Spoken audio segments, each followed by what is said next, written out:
there's a lot of things when it comes to be competitive. I'll ask most business owners that I'm mentoring, I'll say, what's your competitive edge? And they normally will say to me, it's my product.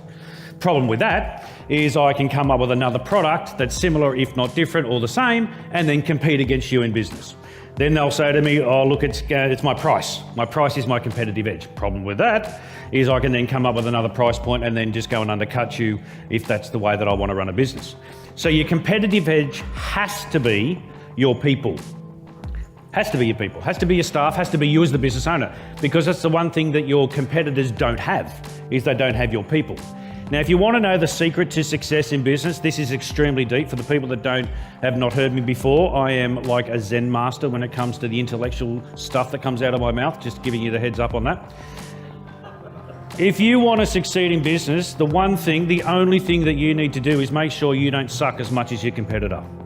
That's about it, really. So they've always got to suck more than you. If they don't, there's your problem. So it's not about hitting this whole level of excellence, because we're never going to get there in business if you're really honest about the whole thing, because the thing's moving all the time. It's just being better than our competitors.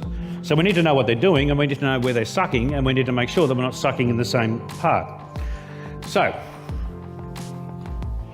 So when your customers come to your business, have anything to do with your business, your customers want you to have, and your staff, they want you to turn up to work with one thing. Do you want to know what it is? I'm going to tell you. Gas. They want you to have gas every time you come to work. So you've got permission now. Gas, and I'm going to keep this nice, is they want you to give us stuff. That's what they want.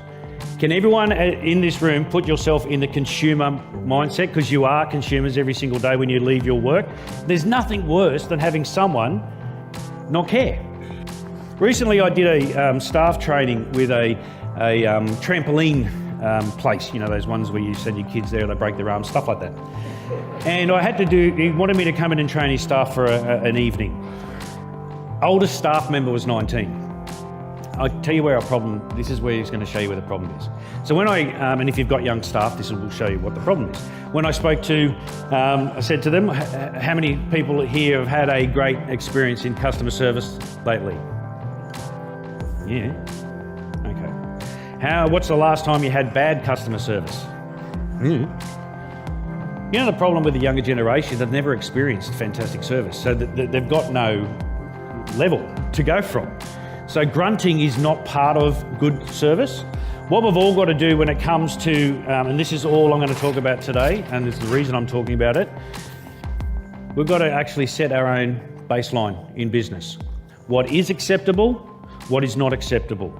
Just because as the business owner, I know that you probably and hopefully and would give fantastic service, because the reason you have to, if you don't pay your house off, right? So you've got more emotional attachment to the outcome.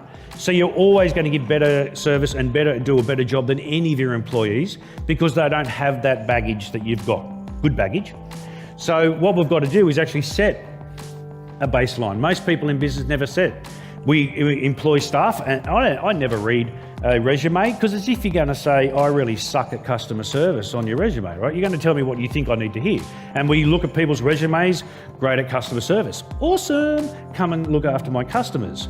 It's like you coming to my house, which I'll come to your house actually, and I'll say to you, look, you're after a painter, and I'll go, yeah, I can do that. Pretty sure you would like to see my qualifications before I start painting your house.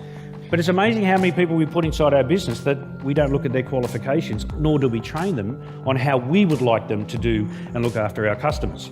So I'm going to go through the 5 things. Oh, the other thing, what do you think, before I go any further, what do you think that we're now competing against? Everyone in this room has got the same competition with a customer. What do you think it is?